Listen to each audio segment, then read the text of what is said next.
Hosea nan umdi kan sina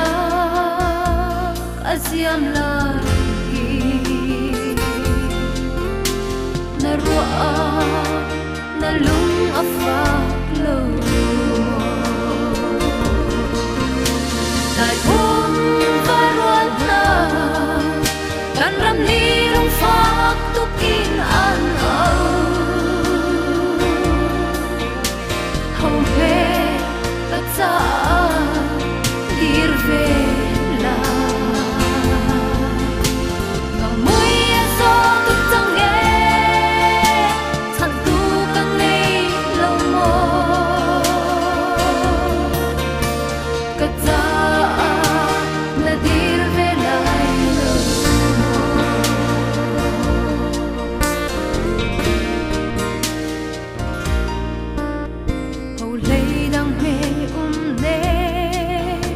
kan thum le ram cha nang le kai hi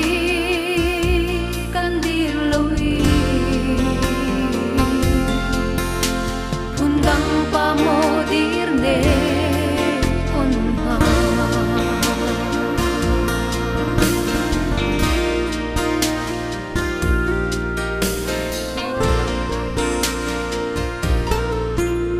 ram dang itlo liao mi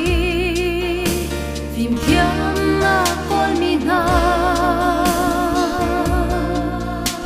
kan rang ni mit hi he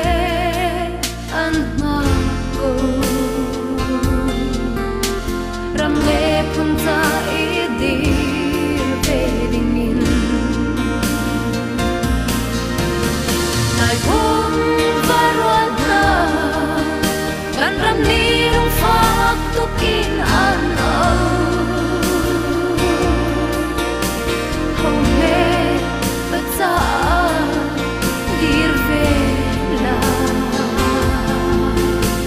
kamui so tuk tang e chan tu kang nei lo mo kaca na dir vela